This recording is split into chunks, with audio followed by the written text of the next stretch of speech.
Welcome to 2025, where Bitcoin is no longer just an investment, it's a geopolitical tool, an economic lifeline, and the center of financial transformation. In this video, we're diving deep into the state of Bitcoin in 2025, its price, adoption, and regulation. Buckle up.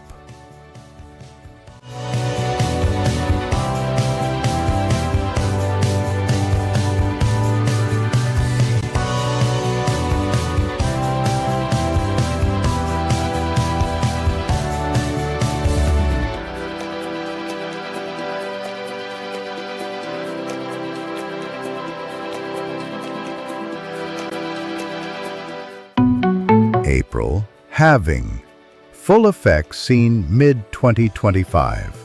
Momers under pressure. Less BTC mined, but higher prices equals profits.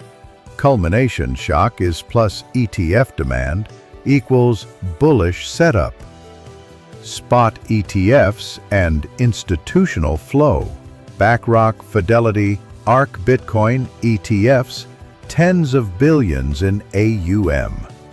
Pension funds, sovereign wealth funds entering.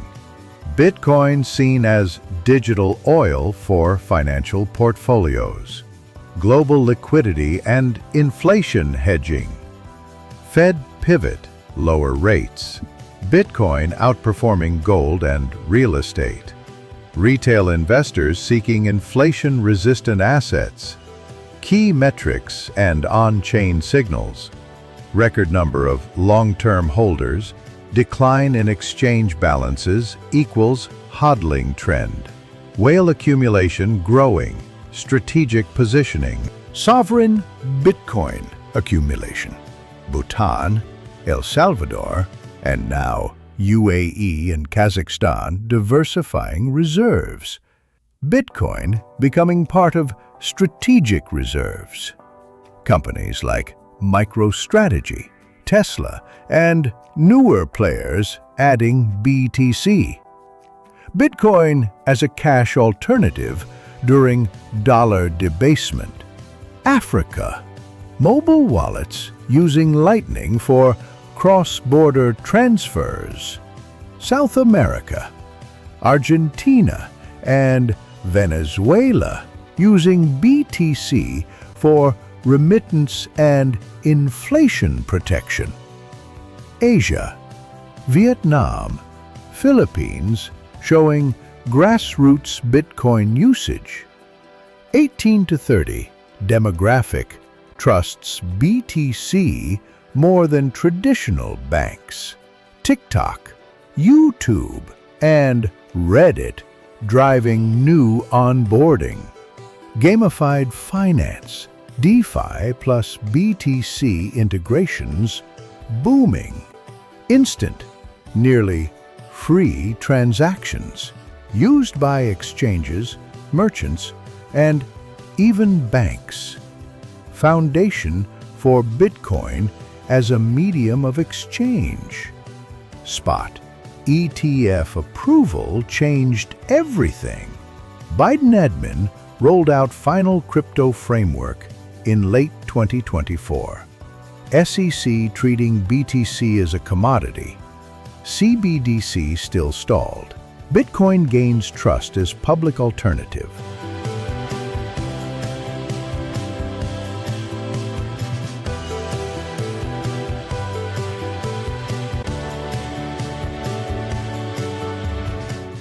Banks offering custodial services, plus staking of wrapped BTC, WBTC, plus staking of wrapped BTC. But by major, digital yuan dominates payments, but some local provinces allow BTC holding as asset. Pagination. Latin America, regulatory clarity, plus pro-crypto tax laws. Africa, public-private partnerships with BTC wallets. AMIL. Middle East, UAE leading sovereign Bitcoin strategy. License: India.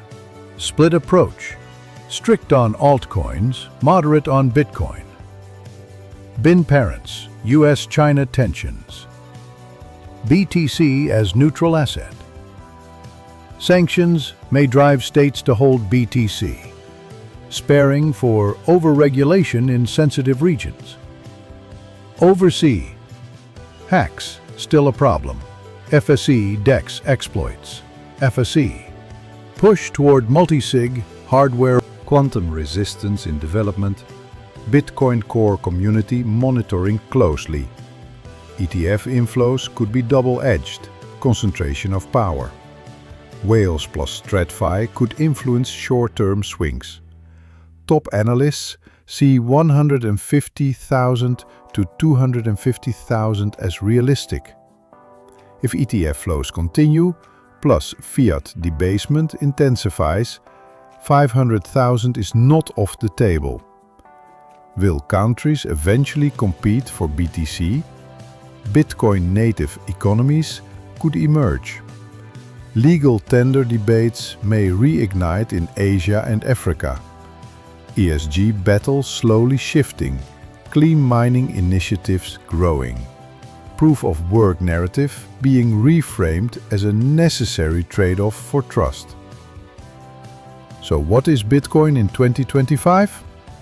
It's no longer just magic internet money, it's a reserve asset, a financial escape hedge, and a bet on a decentralized future.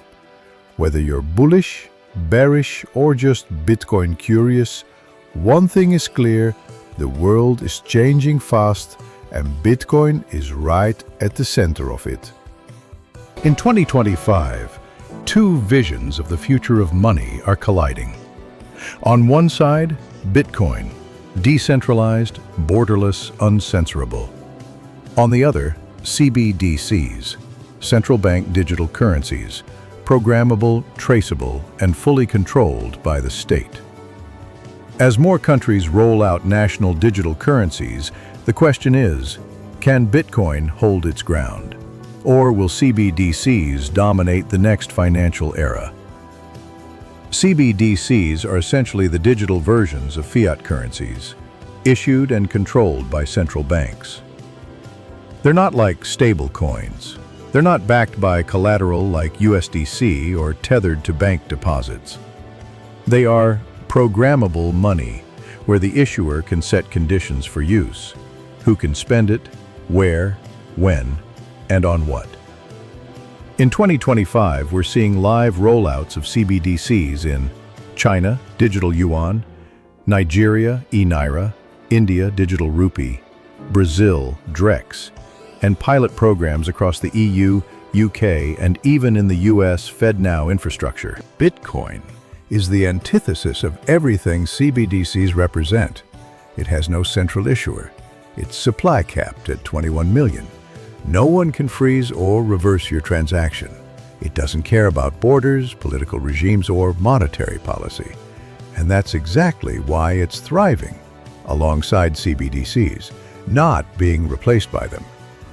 We're seeing Bitcoin adopted by individuals in countries with authoritarian regimes, inflationary crises, and broken banking systems, places where CBDCs are often being used as tools of surveillance rather than innovation. Bitcoin is becoming the opt-out system, the digital equivalent of hiding gold bars under your floorboards, except smarter, faster, and global. Retail payments. CBDCs will likely dominate here.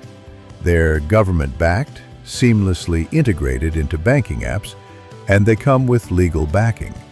For everyday coffee purchases, tax payments, and wages, CBDCs may become the default in many countries. Don't forget to like, subscribe, and let us know in the comments. Thank you for watching.